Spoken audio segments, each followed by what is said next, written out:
साथियों,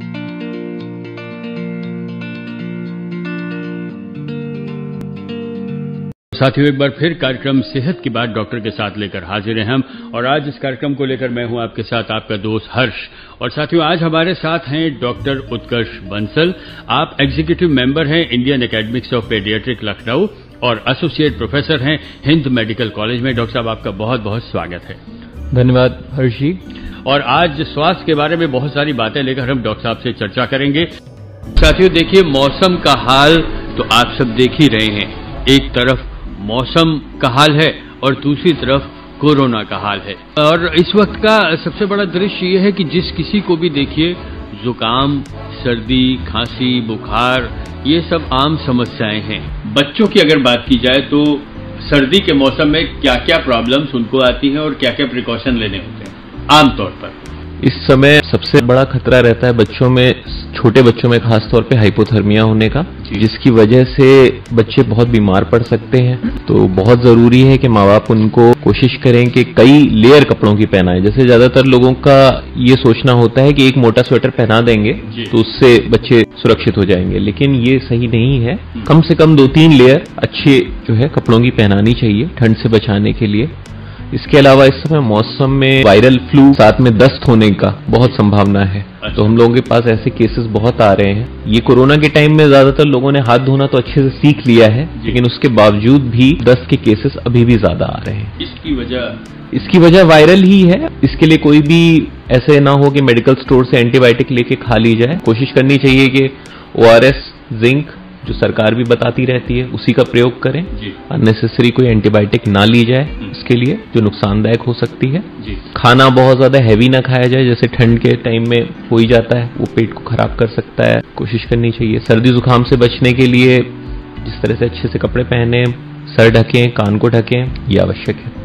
डॉक्टर साहब, अभी तो बहुत सारे बच्चे जो हैं ऑनलाइन क्लासेस से ही अपना काम कर रहे हैं। कोरोना की वजह से बहुत सारे दृश्य बदले हैं, बहुत सारी चीजें बदली हैं, लाइफस्टाइल बदला है। तो क्या बच्चों को इस तरह की प्रॉब्लम्स आ रही हैं कि उनको वायरल हो रहे हैं या उनका पेट खराब हो रहा है? और अगर आ रही हैं तो कैसे, क्योंकि वो तो घरों में है। अब जिस तरह से थोड़ा सा कोरोना का ग्राफ नीचे गया है और शादियों और पार्टियों का ग्राफ ऊपर आ गया है, तो हम लोग इसी वजह से देख रहे हैं कि ये प्रॉब्लम्स बढ़ रही हैं। तो जब से शादियां पार्टियां बढ़ गई हैं, तब से बच्चों में इन्फेक्शंस फिर से बढ़ने शुरू हो गए। अच्छा, शादियां पार्टियां और इन सब चीजों में अभी जाने के लिए अवॉइड करना चाहिए। अवॉइड भी कर सकते हैं, प्रिकॉशंस तो लें एटलीस्ट। डॉक्टर साहब, बहुत सारे माता पिता जो घरों पे हैं, वो एक आम जो बीमारी होती है ना बच्चों की, जैसे उनको बुखार हो गया या उनका गला खराब हो गया या पेट खराब हो गया, उसकी दवाइयां घर में रखते हैं और बिना डॉक्टर से पूछे वही दवा रिपीट कर देते हैं। ऐसा अमूमन देखा गया। तो क्या कहेंगे आप इस बारे में? देखिए, बुखार अगर है तो पैरासीटामोल देने में कोई परेशानी नहीं है। अच्छा, लेकिन कई कॉम्बिनेशन दवाइयां आती हैं पैरासीटामोल के संग में, और भी दवाइयां साथ में मिली होती हैं, जैसे आइबुजेसिक है, मेफेनेमिक एसिड है। तो इस तरह की दवाइयां देना कभी कभी नुकसानदायक हो सकता है। अच्छा, अपने डॉक्टर की सलाह से अगर आप पैरासीटामोल आपको पता है इतनी बच्चे को देनी होती है बुखार में, वो दे दें, कोई उसकी दिक्कत की बात नहीं है। पेरेंट्स के संग क्या होता है कि अगर डॉक्टर ने पर्चे में कभी लिखा किसी वजह से एंटीबायोटिक, तो उनको लगता है वही बुखार उतारने की दवा है, तो वो देना वो चाहते हैं। अच्छा, वो जरूर नुकसानदायक हो जाता है। अच्छा, इसी तरह अगर दस्त है तो घर में आप ORS जरूर रखिए। खांसी की कुछ एक दवाइयां, जैसे कोई एंटी एलर्जिक रख सकते हैं घर में, उसमें कोई बुराई नहीं है। इस तरह की दवाइयां दी जा सकती हैं, लेकिन हर दवा डॉक्टर से बिना पूछे देने में नुकसान हो सकता है। डॉक्टर साहब, जैसा आपने कहा कई लेयर के कपड़े बच्चों को पहनाकर रखने चाहिए, लेकिन कुछ बच्चों में ऐसी शिकायत भी आई है कि उनको जब ज्यादा कपड़े पहन लेते हैं और रजाई या कंबल में सोते हैं तो उनको पसीना आ जाता है इस सर्दी के मौसम में।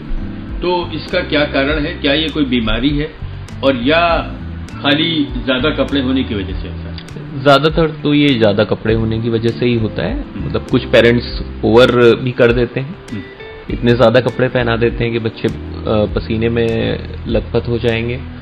कुछ बच्चे होंगे, एक परसेंटेज ऐसा होता है जिनको एटोपिक डर्मेटाइटिस होता है। अच्छा। तो वो बहुत ज्यादा ऊनी कपड़ों से उनको परेशानी होती है। अच्छा। वो अवॉइड करना चाहिए उन बच्चों के केस में। उनको पहले सूती कपड़े पूरे पहनाने चाहिए, उसके ऊपर ही वुलन कपड़े पहनाने चाहिए, नहीं तो उनके शरीर में खुजली होना, रैशेज, लालपन, ये सब ये बड़ी समस्या एक आती है। इम्पोर्टेंट बात आज आपने बताई कि पहले उनको सूती कपड़े पहना है, उसके बाद उनको ऊनी कपड़े पहना है। कुछ लोग डायरेक्ट ऊनी कपड़े पहना देते हैं, हाँ, वो नुकसानदायक। वो नुकसानदायक है। डॉक्टर साहब, एक और प्रश्न है कि बच्चे आजकल के इस मौसम में जब सांस लेते हैं सोते समय तो आवाज आती है, खन खन की आवाज। इस आवाज का कारण क्या है? क्या सांस की परेशानी है? 2 कारण हो सकते हैं। एक तो बच्चे की नाक में कहीं रुकावट हो जी जुकाम की वजह से, जिसकी वजह से आवाज आ सकती है। जी तो उसके लिए बहुत सरल तरीका है, सेलाइन की यानी नमकीन पानी की ड्रॉप्स आती हैं मार्केट में, वो डाल सकते हैं नाक में। नहीं तो घर में भी थोड़े से पानी में हल्का नमक मिला के आप 1-2 बूंद डाल सकते हैं। दूसरा कारण हो सकता है कि कुछ बच्चे ऐसे होते हैं जिनको वीजिंग या अस्थमा हो सकता है। अच्छा ऐसे बच्चों की भी सोते समय सांस लेने में आवाज आती है, अच्छा तो वो डॉक्टर डायग्नोज कर सकते हैं। अगर आपके बच्चे को खास तौर पे रात के समय में ऐसी सीटी जैसी सांस में आवाज आ रही है, बच्चे को खांसी आ जाती है, सुबह के समय वो खांसते हुए जग जाता है, फैमिली में एलर्जी की हिस्ट्री है, तो ऐसे बच्चों को डॉक्टर दिखा के सलाह ले लेनी चाहिए। अच्छा, कुछ लोग इसके लिए सरसों का तेल की 2 बूंद नाक में लगाने की सलाह देते हैं, इसका कोई नुकसान तो नहीं है? सीधा कोई नुकसान नहीं है और प्राकृतिक बहुत सारे तरीके हैं। मुझे लगता है कि आयुर्वेद में अच्छी चीजें हैं, ये कर सकते हैं। एक हमारे श्रोता है डॉक्टर साहब, उनसे बात कर लेते हैं। हेलो हेलो जी। बातें बहुत अच्छी हो रही है, मैं शुरुआत से सुन रही हूँ, तो मैं भी कुछ जानकारी लेना चाहूंगी जी। कल मैं मार्केट गई थी, वहाँ से वापस आई तो सुरक्षा की साथ तो मैं गई और आई, मगर मेरे गले में हल्का सा दर्द होने लगा और फिर जब अदरक वाली चाय ली तो ठीक हो गया, अपने आप ठीक हो गया। तो ऐसे 2 बार या 3 बार हो चुका सर, तो ये क्यों हुआ, ऐसा क्यों हुआ, इसके लिए बताएं। ये मौसम जब चेंज होता है, आप ठंडे से गर्म में जाते हैं, गर्म से ठंडे में जाते हैं, तो शरीर का रिएक्शन इस तरह का हो सकता है। और इतना ज्यादा सब लोग कोरोना से डरे हुए हैं कि हल्का भी कुछ हमें महसूस होता है तो हमारा शरीर जो है ऐसा रिएक्शन देता है कि कुछ ज्यादा हम बीमार हो गए हैं। तो आप सारे प्रिकॉशंस को अगर कर रहे हैं तो घबराने की जरूरत नहीं है, और जैसे आपने बताया अदरक वाली चाय पी के आपने अपने आप को ठीक कर लिया। डॉक्टर साहब, बड़ी महत्वपूर्ण चर्चाएं आज आपसे हो रही हैं इस मौसम के बारे में। रेशेस हो जाते हैं, बच्चों के चकत्ते पड़ जाते हैं, जिसको कहना चाहिए खारिश होने लगती है बच्चों में इस मौसम में, इसका मुख्य कारण क्या है? इस मौसम में खाल सूखी हो जाती है जी, मॉइस्चर की कमी होती है जी, और बहुत सारे गर्म कपड़े जब बच्चे पहने रहते हैं तो खाल के सूखे होने की संभावना ज्यादा होती है। अच्छा, तो इसलिए कोशिश करनी चाहिए कि बच्चों को थोड़ा आप मॉइस्चराइजर लगाइए, या हल्का अगर कोई तेल लगाना चाहते हैं वो लगा सकते हैं ताकि खाल रूखी न पड़े। दूसरा कारण ये रहता है कि लोग ज्यादातर इस मौसम में, क्योंकि बच्चे थोड़ी सी पेशाब ज्यादा करते हैं तो डायपर पहनाए रखते हैं। अच्छा, डायपर की वजह से भी रैशेस हो जाते हैं। वो ध्यान रखना चाहिए कि बच्चा भीगे ना, सूखा रहे। जी। अगर आप डायपर पहनाए तो 5 से 6 घंटे में जरूर बदल जी। दें, रैशेस की संभावना कम हो जाएगी। अच्छा, बुखार के साथ रैशेज होना एक अलग चीज है। बुखार के संग अगर रैशेस हो रहे हैं तो कई सारी वायरल बीमारियां हैं जिसमें ऐसा होता है। इसके अलावा खसरा है, रुबेला है, टाइफाइड में भी कभी कभी ऐसा होता है, आप चिकन पॉक्स या बड़ी माता कह सकते हैं, उसमें भी ऐसा होता है। अगर तेज बुखार के संग शरीर पे चकत्ते पड़ रहे हैं और बच्चे की आंखों में लाली लग रही है तो ये ज्यादा संभावना है कि ये कोई वायरल बीमारी हो गई है और एक बार डॉक्टरी सलाह जरूर लें। समय बहुत कम बचा है, लेकिन चलते चलते बहुत सारी चीजें हैं जो हम लोग चर्चा कर लेते हैं। आंखें आ जाती हैं बच्चों की, आंखें लाल हो जाती हैं और इसको आम भाषा में लोग कहते हैं आंखें आ गई, तो ये क्या है डॉक्टर? आंख आना खासतौर पे इस मौसम में एलर्जिक कंजक्टिवाइटिस हो सकता है, आंखें लाल हो जाएंगी, थोड़ा पानी आएगा आंखों में, हो सकता है थोड़ा कीचड़ भी दिखता है उस समय में, दर्द भी हो सकता है। ये वायरल बीमारी है, जैसे मैंने कहा, तो ये छूने से फैल सकती है। तो इसीलिए कोशिश करें कि अपने आंखों को साफ पानी से धोएं, दोनों हाथों को पहले से धो के अच्छे साफ पानी से धोएं, एक ठंडा कपड़ा आंखों पे रखें जिससे आराम मिलेगा।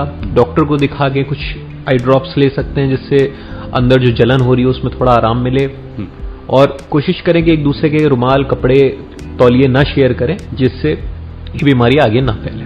डॉक्टर साहब, बच्चों की आंखें जो है पानी से धोते हैं लोग अक्सर, साफ पानी से धोएं और कोशिश करें कि एक तरफ की आंख एक हाथ से और दूसरी तरफ की दूसरी तरफ हाथ से धोएं जिससे अच्छा। एक आंख का भी दूसरी आंख में इन्फेक्शन ना जा सके। अच्छा, ये बड़ी महत्वपूर्ण बात है कि एक आंख को एक हाथ से धोएं और दूसरी आंख के लिए दूसरे हाथ का प्रयोग करें जिससे कि दोनों आंखों का इन्फेक्शन एक दूसरे में ना सके। अब बहुत सारी महामारियां आई और चली गई, इंसान ने उनका डटकर मुकाबला किया, तो स्कूल्स खुल रहे हैं तो क्या क्या प्रिकॉशंस पेरेंट्स को लेने चाहिए? देखिए, 3 चीजें आवश्यक हैं: मास्क, दूरी और प्रॉपर सैनिटाइजेशन। क्योंकि अब बच्चे बहुत दिनों से घर में ये चीजें सीख रहे हैं, तो हमें उम्मीद है कि बच्चे ये चीजें फॉलो कर पाएंगे। स्कूलों को खोला जाए अगर, तो पालियों में खोला जाए, एक साथ सारे बच्चे ना बुलाए जाएं, बच्चों को थोड़ा दूर दूर बैठाया जाए। इसके बारे में कुछ गाइडलाइंस हम लोगों ने जारी भी की हैं, उसका स्कूल्स अध्ययन कर सकते हैं और उस हिसाब से अपने स्कूल्स को खोल सकते हैं। शुरुआत बड़े बच्चों से की जाएगी और उसके बाद में ही छोटे बच्चों को बुलाया जा सकता है। टीचिंग अभी हाइब्रिड मोड में ही हो पाएगी, कुछ क्लासेस ऑनलाइन और कुछ क्लासेस ऑफलाइन होनी चाहिए। मेरा मत ये है कि 10 साल से छोटे बच्चों को अभी स्कूल नहीं भेजना चाहिए, क्योंकि ये बच्चे अभी सेफ्टी प्रिकॉशंस को बहुत अच्छी तरीके से नहीं समझ पाते हैं और ऐसा हो सकता है कि ये कोविड प्रोटोकॉल को पूरी तरह पालन ना कर पाएं। तो इसीलिए अभी इतने छोटे बच्चों को स्कूल भेजना सेफ नहीं होगा। मेरा ये मानना है कि प्रैक्टिकल क्लासेस इसके लिए आवश्यक है कि बच्चे स्कूल जाएं और प्रैक्टिकल्स करें, तो ये ऑफलाइन हो। इसके अलावा रेगुलर टीचिंग है वो अभी ऑनलाइन ही जारी रह सकती है, तो इससे एक बार में ज़्यादा बच्चे स्कूल नहीं आएंगे और उनमें संक्रमण फैलने की आशंका कम रहेगी। डॉक्टर साहब, बहुत सही आपने जानकारी दी है। और साथियों, कार्यक्रम का समय हो चला है समाप्त, इसलिए आपसे इजाजत आज्ञा लेनी होगी। इस जानकारी को अपने परिवार और दोस्तों के संग जरूर शेयर करें, इस वीडियो को लाइक करें और भी इंफॉर्मेटिव वीडियोस के लिए इस चैनल को सब्सक्राइब करें। धन्यवाद।